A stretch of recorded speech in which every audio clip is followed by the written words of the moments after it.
प्रिय भक्तों, अब मैं 16वां अध्याय चालू करता हूँ। पहला अध्याय शुरू। नरसिंह अवतार विषय प्रसन्न। ये पहला भक्त और हिंगनाज के बारे में वर्णन है। ये अध्याय बहुत लंबा है क्योंकि 13-14 पेजों का है।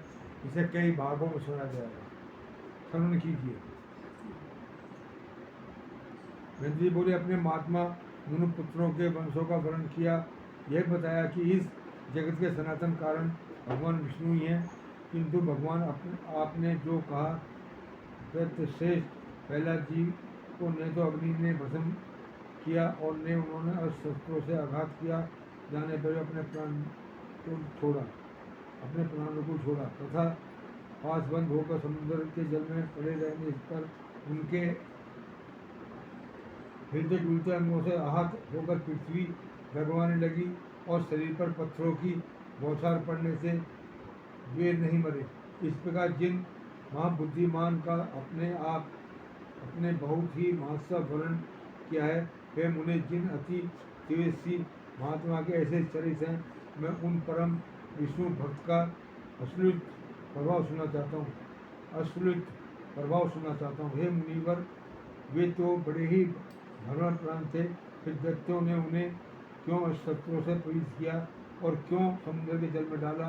उन्होंने किस लिए उन्हें पर्वत से दबाया, किस कारण से सर्पों से डराया और क्यों पर्वत शिखा से गिराया, क्योंकि अग्नि में जलवाया? उन महादैत्यों ने उन्हें दिग्गजों के दांतों से क्यों रुदवाया? दिग्गज उसे कहते हैं हाथियों के जो दांत थे वो भी प्रहलाद के छाती टकरा के टूट गए थे। महादैत्यों ने दिग्गजों से दांतों से रुदवाया, क्यों सर्ग शोषक वायु उनके शरीर के नियुक्त हुई? शोषक वायु उसे कहते हैं जो शीतल मूर्ति, जो अपनी गति से हिरणाकाश में, क्योंकि उस टाइम ये उस पर बैठे हुए थे इंद्रपथ पर, तो ठंडी वायु चालू करी, तो सुन होने के जब भगवान का ध्यान करा तो फिर उन्हें वो ठंडी वायु अपने सांस के रूप से पी ली।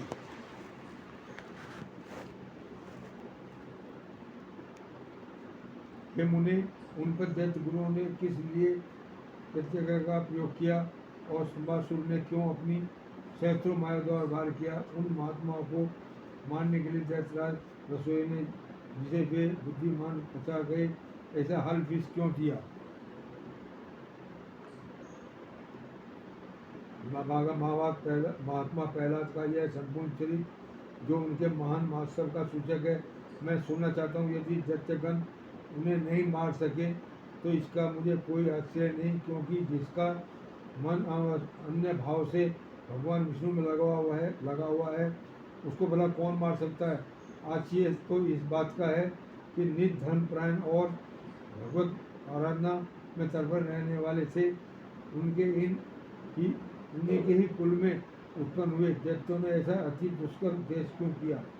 क्योंकि ऐसा समदर्शी और धर्म भीरू पुरुषों से तो सब किसी का भी देश होना अत्यंत कठिन है।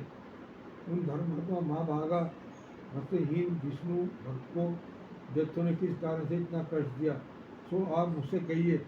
महात्मा लोग तो ऐसे गुण संपन्न साधु पुरुषों के विपक्षी होने पर भी उन पर किसी प्रकार का पहाड़ नहीं करते, फिर स्वपक्ष होने पर तो कहना ही क्या है। इसलिए हे मुनिश्रेष्ठ, ये संपूर्ण वातान विस्तार पूर्वक वर्णन कीजिए और मैं दत्त राज संपूर्ण चरित्र सुनना चाहता हूँ। मैं इस अध्याय को यहाँ समाप्त करता हूँ और कल जो अध्याय शुरू होगा वो 17वां अध्याय का दूसरा भाग शुरू होगा। जैसे जैसे भाग अलग चालू होते हैं उनका नाम बता दे दूँगा। और इस हरिहर नारायण भगवान की जय। इसके बाद आगे कल को श्रवण करना। सब भक्तों में दंडवत प्रणाम करता हूँ। सब भक्त प्रेम से बोलें हरिहर नारायण भगवान की जय। हमारी वीडियो अच्छी लगे तो लाइक करना, कमेंट करना, शेयर करना। जय विष्णुपति नारायण की जय। लक्ष्मी गणपते नमः। हरि हर बोल।